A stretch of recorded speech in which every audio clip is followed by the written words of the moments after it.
Hello learners, welcome to UPSC Unstoppables। Indian literature की series में आज हम डिस्कस करने वाले हैं एक और कैटेगरी के बारे में जो है पुराण्स। ये भी रिलीजियस टेक्स्ट की ही कैटेगरी में आते हैं। आपने बहुत सारे यहाँ पे टेक्स्ट ऑब्वियसली देखे जो हमारी सीरीज में हमने कवर किए। हमने वेदों पे चर्चा की जो श्रुति लिटरेचर की कैटेगरी में आते हैं, जो एटर्नल माने जाते हैं, जिन्हें एडिट्स नहीं किया जा सकता। लेकिन वेदों के बाद बहुत सारे दूसरे भी टेक्स्ट, बहुत सारा दूसरा भी कंटेंट डेवलप हुआ है जो स्मृति की कैटेगरी में आता है। लास्ट सेशन में हमने वेदांग डिस्कस किए थे। आज के सेशन में हम पुराण्स के बारे में जानेंगे।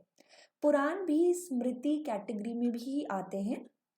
पुराण्स जो हैं उनको भी एटर्नल नहीं माना गया, उनमें भी एडिट्स होते आए हैं समय के साथ।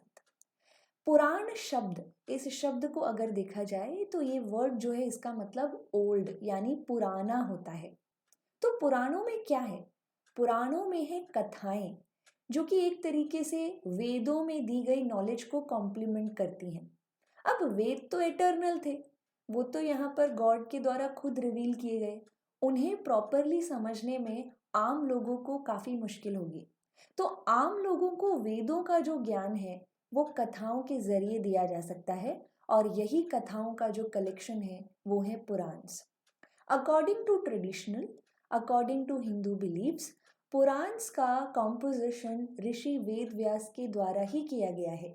लेकिन अगर हिस्टोरिकली इसको देखा जाए तो पुराण का कॉम्पोजिशन में सालों लगे। पुराण्स जो हैं उनको फाइनली लिखकर कंपाइल किया गया था 2nd सेंचुरी कॉमन एरा में, लेकिन इनका कॉम्पोजिशन बहुत पहले ही शुरू हो गया था।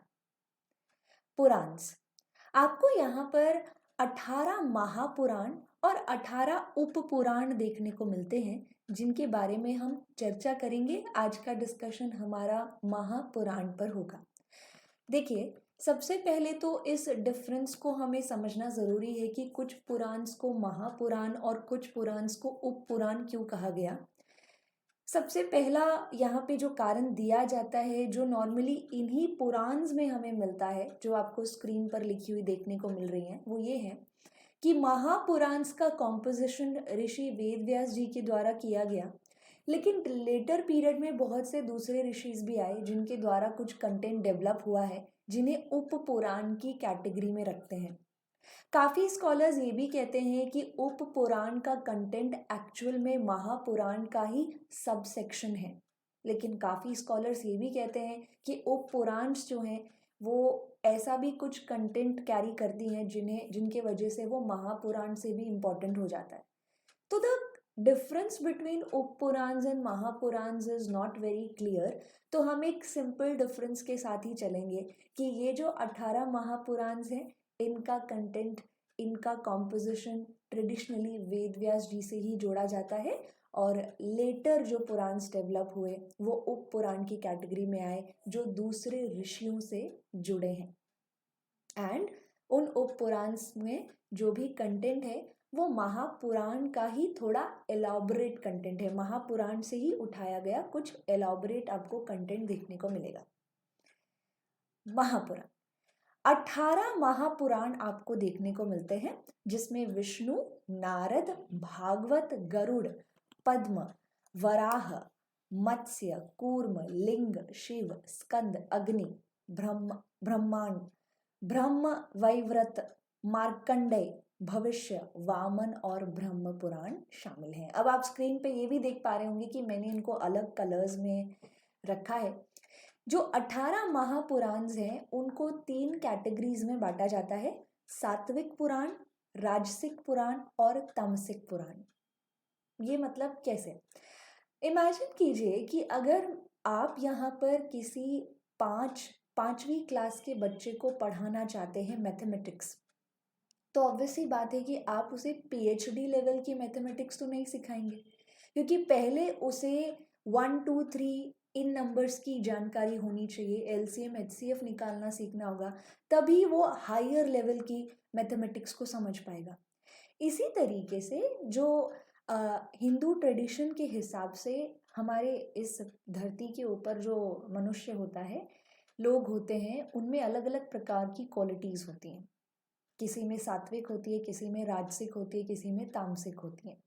राजसिक क्वालिटी वाले जो होते हैं, गुण वाले जो होते हैं, ये थोड़े से डिवाइनली और हेवनली लोग होते हैं। दे आर वेरी काइंड, अगर मैं बहुत जनरल, बहुत ही आम भाषा में आपको समझाऊं। एंड ट्रेडिशन ये भी कहता है कि हर व्यक्ति में ये तीनों गुण होते हैं, लेकिन इसका प्रोपोर्शन अलग अलग होता है। तो जिसमें सात्विक गुण ज़्यादा होता है वो लोग काफ़ी काइंड होते हैं, हेल्प करते हैं लोगों की, इस प्रकार से। लेकिन जो राजसिक होते हैं, जिनके अंदर राजसिक गुण ज़्यादा पाया जाता है, वो थोड़े मटीरियलिस्टिक होते हैं। वो वेल्थ और पावर को पसंद करते हैं। लेकिन वहीं जिनमें तामसिक गुण पाया जाता है वो काफ़ी लेजी होते हैं और वो शॉर्टकट्स ढूंढने की कोशिश करते हैं।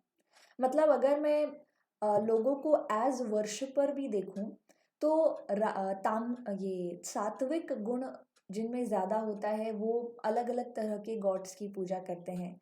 राजसिक जो होते हैं वो सिर्फ उन गॉड्स की पूजा करते हैं जो उन्हें वेल्थ और पावर प्रोवाइड करें, जबकि तामसिक जो है वो स्पिरिट और गोस्ट जो हैं उनकी पूजा करते हैं। तो इस तरह से अकॉर्डिंग टू हिंदू ट्रेडिशन यहाँ पे लोगों में अलग अलग प्रकार के गुण होते हैं। तो अलग अलग प्रकार के गुण हैं क्योंकि इसी वजह से उनका चीज़ों को समझने का जो लेवल है वो भी अलग अलग प्रकार का है।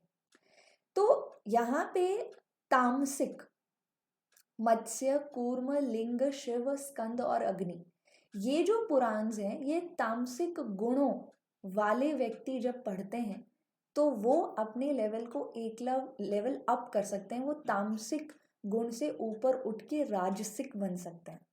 उसके बाद जिनमें राजसिक क्वालिटीज़ होती हैं, जैसे कि जो भी यहाँ पे पावर और वेल्थ के पीछे भागते हैं, वो अगर वामन, ब्रह्म, मार्कंडेय इन पुराण्स को स्टडी करेंगे तो वो अपनी लेवल को अप करके सात्विक बन सकते हैं। यानी एक तरीके से सोसाइटी जो है उसके अपलिफ्टमेंट से जुड़ी हुई हैं ये पुराण्स अलग अलग गुणों वाले लोगों को नॉलेज प्रोवाइड करती है और अलग अलग गुण वाले लोग अलग अलग प्रकार की पुराण्स को ही बेहतर समझ सकते हैं। अगर तामसिक गुणों वाला व्यक्ति यहाँ पे सात्विक पुराण्स को स्टडी करेगा तो it will be quite difficult. जैसे 5वीं क्लास का बच्चा पीएचडी लेवल की मैथमेटिक्स नहीं समझ सकता, उसको सीक्वेंस में धीरे धीरे करके ग्रेजुअली ऊपर बढ़ना होता है। तो इस तरीके से 18 महापुराण्स को बांटा गया है। ये जो महापुराण्स हैं, इन महापुराण से आप 5 टॉपिक्स को स्टडी कर सकते हैं और ये 5 जो टॉपिक्स हैं ये पंच लक्षण कहलाते हैं। ये पुराण्स के 5 कैरेक्टरिस्टिक्स कहलाते हैं, जिसमें आते हैं सर्ग, प्रतिसर्ग, मानवंतराज, वंश और वंशानुचरित। इनको मैं आपको धीरे धीरे करके समझाती हूँ। मतलब 5 ऐसे कौन से टॉपिक्स हैं जिनके ऊपर पुराण्स बेस्ड हैं। सबसे पहले सर्ग यानी कि क्रिएशन। आपको पुराण में ऐसी बहुत सारी कथाएं देखने को मिलेंगी जो क्रिएशन से जुड़ी हुई हैं, कि इस दुनिया का क्रिएशन कैसे हुआ, ठीक है, हर चीज़ कैसे क्रिएट हुई। मतलब फॉर एग्जाम्पल आप ब्रह्म पुराण पढ़ेंगे तो वहाँ पर बताया गया है कैसे ब्रह्मा जी जो हैं उन्होंने अपनी बाकी सारी बॉडीज जो है उससे सभी चीज़ों को क्रिएट किया और अब वो सिर्फ एक ब्रेन के साथ जिंदा है। ऐसे करके आपको बहुत सारी स्टोरीज मिलेंगी जो क्रिएशन से जुड़ी हुई हैं। वहीं फिर आता है प्रतिसर्ग। प्रतिसर्ग मतलब रिक्रिएशन लेजेंड्स, मिथ्स, कथाएं, स्टोरीज जो हैं वो हर ट्रेडिशन में पॉपुलर हैं, नॉट जस्ट इन हिंदुज्म। मतलब एक समय के बाद ऐसा हुआ कि लोगों में तामसिक गुण बहुत ज़्यादा बढ़ गए एंड देन गॉड्स ने डिसाइड किया कि हम सभी चीज़ों को रीबूट करेंगे, यानी हर चीज़ को रिक्रिएट करेंगे। तो आपको यहाँ पे एक स्टोरी पता होगी, अगर पता है तो, दैट इज़ मत्स्य अवतार की स्टोरी, लॉर्ड विष्णु का मत्स्य अवतार। तो अब यहाँ पर अगर सारी चीज़ों को क्रिएट करना है तो सब चीज़ को ज़ीरो नहीं किया जा सकता, हमें किसी को तो पृथ्वी पर सेव करना पड़ेगा जो रिक्रिएशन में हेल्प करे, कोई ऐसा व्यक्ति जो सात्विक गुणों वाला हो। तो ऐसे ही एक व्यक्ति था इस पृथ्वी पर जिनका नाम था मनु, और यहाँ पे गॉड्स जो हैं वो मनु को ये इन्फॉर्मेशन रिवील करते हैं कि प्रलय आने वाला है, फ्लड आने वाला है, सब कुछ खत्म हो जाएगा, तुम्हें अपने और अपने परिवार के लिए एक बोट तैयार करनी होगी, तुम उस बोट पे सवार हो जाना और हम तुम्हारी मदद करेंगे उस प्रलय से लड़ने में। कहते हैं according to Hindu tradition lord Vishnu जो थे वो यहाँ पर मत्स्य अवतार लेकर मनु की नैया पार लगाने में मदद करते हैं, और मनु जो है वही इस पूरे अर्थ को रिक्रिएट करने में गॉड्स की हेल्प करते हैं, रीपॉपुलेट करने में हेल्प करते हैं। तो इस तरह के रिक्रिएशन मिथ्स भी, इस तरह के रिक्रिएशन लेजेंड्स, इस तरह के रिक्रिएशन से जुड़ी हुई जो कथाएं हैं वो भी पुराण में शामिल हैं। पौराणिक कथाएं वेदों की कॉम्प्लीमेंट्री है, यानी वेदों के कॉम्प्लेक्स ज्ञान को आसानी से समझने का तरीका है, और ये पौराणिक कथाएं आम लोगों के लिए हुआ करती थी। फिर आते हैं मानव अंतराज। यहाँ पे आपको बहुत सारे मनुज की नॉलेज भी मिलेगी। Now this particular topic is quite typical to understand, और एज अ यूपीएससी एस्पिरेंट हमें ज़्यादा डिटेल में समझने की ज़रूरत भी नहीं है। मैं आपको सिंपल भाषा में बताती हूँ।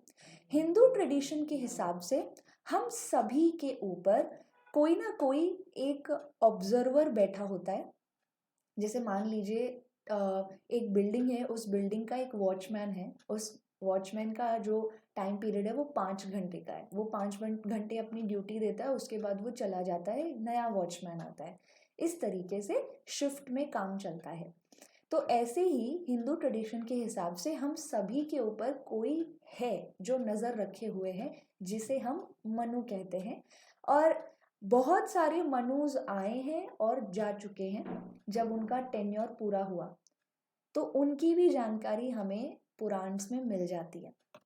जो चौथा टॉपिक है वो है वंश। अगर आप यहाँ पर जानना चाहते हैं कि हिंदू फिलॉसफीज़ में, हिंदू ट्रेडिशन में जितने भी गॉड्स हैं, जितने भी ऋषिज़ हैं, उनका फैमिली ट्री क्या है, कौन किन के पुत्र है, कौन किन की पुत्री है, कौन किन की वाइफ है, वो सब कुछ, वो पूरा फैमिली ट्री, वो पूरी जीनियोलॉजी भी पुराण से पता लगाई जा सकती है। पुराण में इतना डिटेल में इंफॉर्मेशन दी गई है। और आखिर में वंशानुचरित्र, जो कि इतिहासकारों के लिए, हिस्टोरियंस और स्कॉलर्स के लिए काफ़ी इम्पोर्टेंट है। तो पुराण्स जिस समय में रची जा रही थी, पुराण्स का कॉम्पोजिशन जिस समय में हो रहा था, उस समय भारत के अलग अलग हिस्सों में जो कंटेम्प्ररी डायनेस्टीज रूल कर रही थी, उसकी जानकारी भी हमें पुराण्स में इनडायरेक्टली मिल जाती है। जैसे पुराण्स में आंध्र नाम की एक डायनेस्टी के बारे में जिक्र किया गया है, जो कि सातवाहंस है। तो आपको सातवाहंस का जिक्र मिलता है, गुप्तास का जिक्र भी पुराण्स में मिल जाता है। तो हिस्ट्री जो है उसको भी वेरीफाई करने के लिए पुराण्स जैसे टेक्स्ट, जो कि आपको सिर्फ ऊपर से रिलीजियस नज़र आते हैं, उनका इस्तेमाल हिस्टोरिकल स्कॉलर्स के द्वारा किया जाता है। तो आज के इस सेशन में इतना ही। Thank you so much.